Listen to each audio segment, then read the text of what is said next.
ওষুধের গল্পের ১৬তম সেশনে আপনাদেরকে স্বাগত জানাচ্ছি। আজকের বিষয় রমজান মাসে ইফতার থেকে সেহরি পর্যন্ত বিশুদ্ধ পানি পানের নিয়মকানুন ও উপকারিতা। ঔষধের গল্প। প্রতিটি ঔষধের পিছনে একটি অনন্য গল্প থাকে। আমরা সেই গল্পগুলো বলি যাতে আপনি জানতে পারেন কিভাবে এবং কেন ঔষধ সেবন করবেন। রমজানে দীর্ঘ সময় পানি না খেয়ে থাকতে হয়, কিন্তু সুস্থ থাকার জন্য সময় মতো পানি পান করা জরুরি। মায়ো ক্লিনিকের গবেষণা অনুযায়ী ইফতার থেকে সেহরি পর্যন্ত সময়ে 4 থেকে 10 গ্লাস পানি পান করা উচিত। ইফতারের পর থেকে অল্প অল্প করে পানি পান করুন।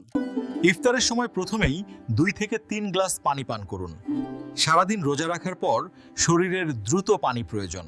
সেহরির সময় আরও 2 থেকে 3 গ্লাস পানি পান করুন। মনে রাখবেন, সারাদিন পানি ছাড়া থাকতে হবে। চিনিযুক্ত পানীয় এড়িয়ে চলুন। সোডা বা প্যাকেট জুস না খেয়ে বিশুদ্ধ পানি বা ডাবের পানি পান করুন। এতে দীর্ঘ সময় তৃষ্ণা কম লাগবে। মায়ো ক্লিনিকের পরামর্শ মেনে চলুন, সুস্থ থাকুন এবং সুন্দর একটি রমজান কাটান। ভিডিওটি শেয়ার করে আপনার প্রিয়জনকেও জানান। ঔষধের গল্প। নিয়মিত ঔষধের গল্প শুনতে এবং ঔষধের রিভিউ দেখতে আমাদের ইউটিউব চ্যানেল সাবস্ক্রাইব করুন, শেয়ার করুন, ফেসবুকে ফলো করুন।